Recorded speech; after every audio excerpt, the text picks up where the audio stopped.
What's up everybody, Nyonyxx here, part 5 of the Learn Massive Like a Pro series. If you're new to my channel, I do massive tutorials. Check out my channel on YouTube. I have over 80 videos on how to make certain sounds with massive, and also I give out all those presets for free on my Facebook page. And there's about 115, 110, I don't know, presets on my Facebook page. You can download for free. Everyone from Mord Fusting style, Avicii style, Median style, basically everyone, Knife Party, all those cool stuff. All the stuff you like, there's probably some style of preset on that page along with the MIDI file. So I definitely urge you to check those out. In this part 5 of the basic series of how to use Massive in general, I'm going to show you how to use the what the voicing tab can do and what the OSC tab can do and how they're combined. So let's go ahead and start. Follow along if you want. Might be the best way to learn. I'll go to a new sound, and that should put you just like the screen. And what we're going to be playing today is the chords and the bass line together, just in one big patch, or one big MIDI file of Deadmau5's Ghosts and stuff. Just so you know. Okay, let's get started. First, go to the voicing tab if it's not already up. Look under the voicing section, you'll see max 16, unisono 1. Now I usually leave the max on 16. You can change it to whatever you want. What that does is allow the maximum number of voices to be used. I don't really see much different when I lower it down, but adjust it to taste, do what you want. But however, there is a difference between when using one voice on this tab and multiples. For example, put it up to 2.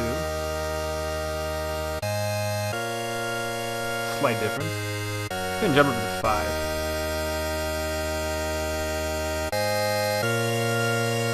And not only does it get louder, it also gets a different tone and texture. I can go all the way up to 16. I tend to stick around 5, 3, and 2. But again, it really depends on the sound you're going for. A lot of leads, actually, a lot of square leads, they'll only be using 1, so it really just depends on the sound that you want. Polyphon has the ability, when you turn it on, it's on Polyphon. Polyphon has the ability to play chords. So right now you're hearing chords playing. If I were to click it onto monophon, chords will no longer play. You're only playing one note at a time, which is why you hear one note at a time being played, and on Polyphon you hear chords. You also hear one note at a time on this mono-rotate. Now to be honest with you, I don't know the difference between monophon and this one. I use them in different settings, but 9 times out of 10 I'll use monophon, and that works fine for what I'm doing.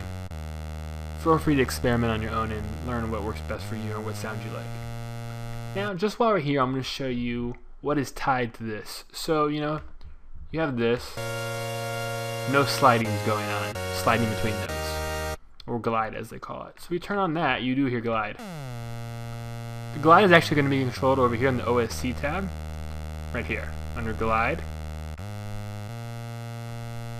Let's put it on equal for now. So you hear no glide when the time's turned all the way down. Put it halfway. You hear it gliding, now put it more up.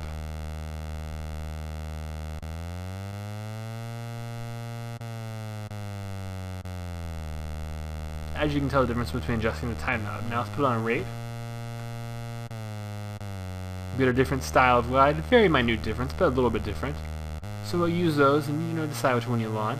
I find oftentimes I will use between half glide. If I want a lot of glide, I'll put half. If I want little to no glide, I'll put it about 1/4. And then if I want, a background sliding gliding pad, I might put it all the way up to here. But with that, I'm usually not changing notes too much, maybe just going from G5 to G6 or something like that. That's not used as often, but on some patches I've made before in the past that I gave away, I have put it up higher. So adjust that to taste. Now let's go back to the voicing tab. We explained the unisono, what it does, the monophon, monotrate. The triggers, I'll be honest, I don't know the technical terms for these either. I do know that, let's see, let's play that sliding around like that, and let's hear that, and then listen to legato.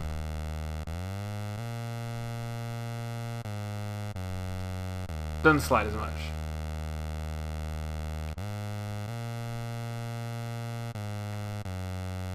maybe it does. And it's a minute difference. Anyways, I 9 times out of 10 will use the trigger always. Feel free if you want to learn more about those to Google search them. Before I did this tutorial, I tried to do a Google search and find some information. I really didn't find anything too valuable, so hopefully you guys can, and you can discover the difference between them exactly. But I said most of the sounds I create, I just make them by ear, and I'll just know that, you know, if I can't get the exact sound, I'll go down to this section and maybe play with these, and maybe that'll get me closer to what I need. Now let's turn on some more oscillators. Let's put this one down to -12. Put down at 0. Keep down at 0. Let's do half amp, and just so I'm not getting blasted with saw waves, let's put these intensities like that. Okay, let's play it again. Let's put it on. Let's actually put it on mono polyphon, so it plays the chords. So you hear all the chords being played. Put it on 2. So now let's go to the unisono spread, which I have mine over here on 1.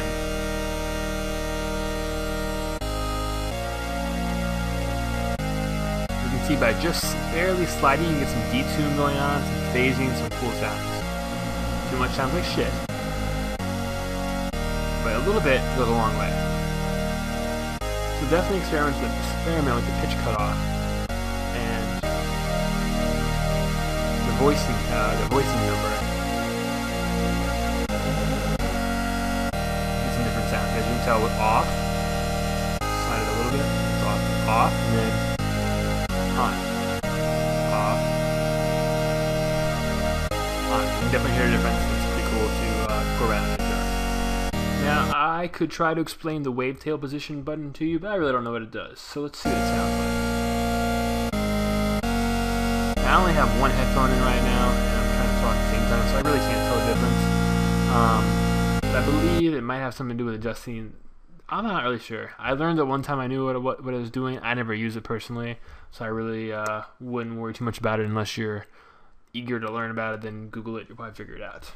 Okay, and then lastly, let's talk about the pan position. What it's going to do is just adjust where your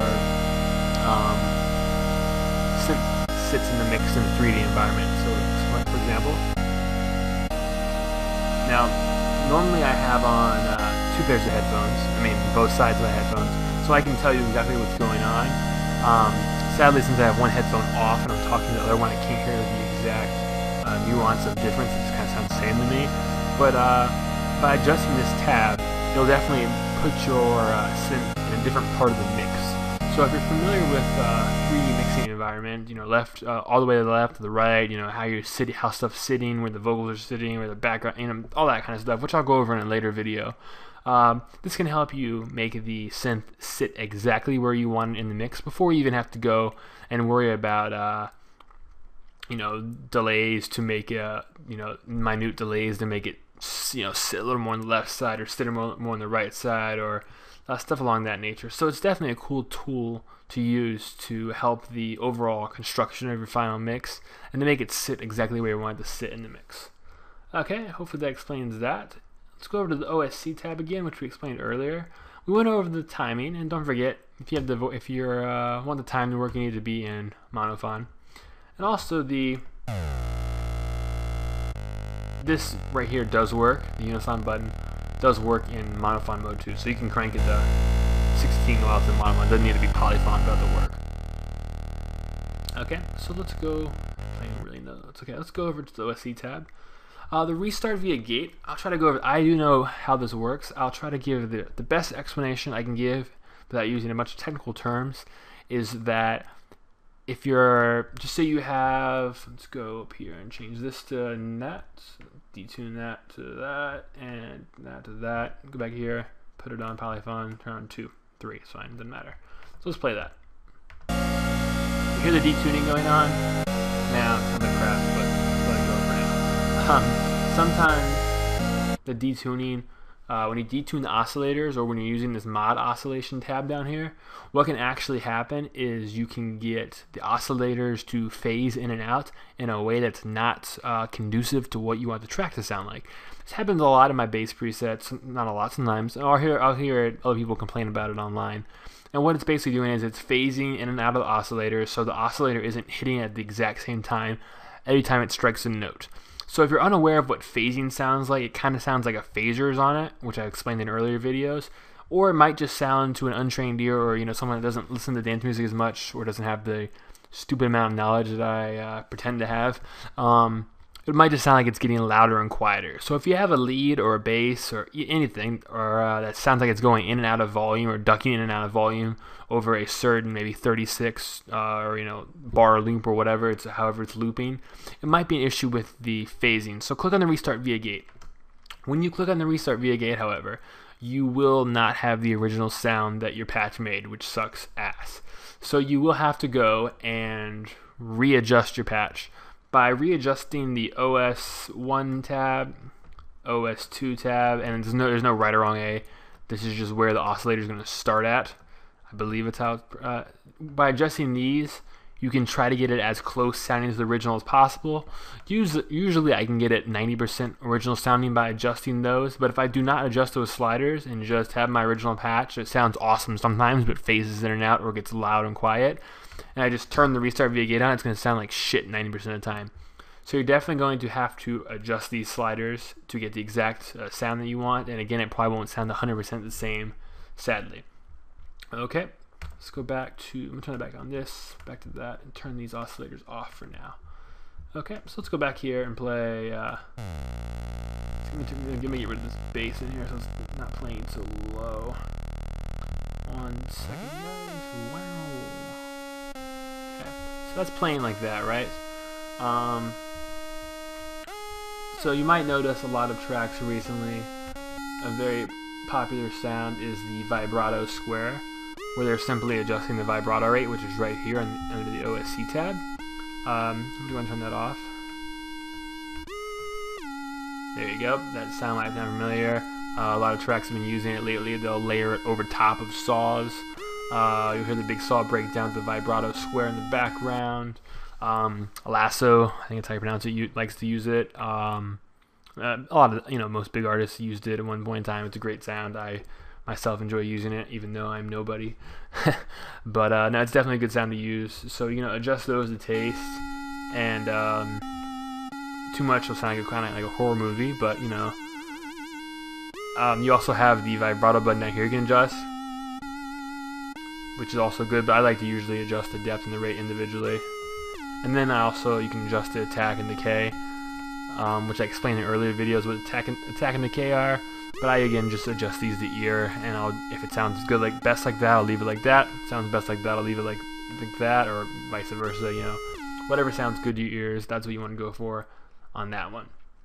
So I think that pretty much sums it up. In recap, real fast, the most important key parts: plays chords, doesn't play chords, plays one note but can glide. Add this to get bigger detuned sounds. Add this to get bigger sounds. I usually just use trigger always, but experiment with those. This makes stuff glide. Adjust between equal and rate. If you have weird phasing issues or your sound is slowly cutting in and out minutely, restart via gate should fix that. Make sure you adjust the sliders. And to get a vibrato type square, which you probably heard in modern dance music, you want to look right here to that section. So hopefully that helps you out. Sorry I didn't have any more technical knowledge for you guys. I said I do most things by ears, and I never actually learned the ins and outs of Massive. I just had a shit ton of trial and error. So if this helps you guys out, that's awesome. Check out my Facebook page, over 100 free presets as I stated before, and I'll be back soon with another how-to video. Alright, cheers guys.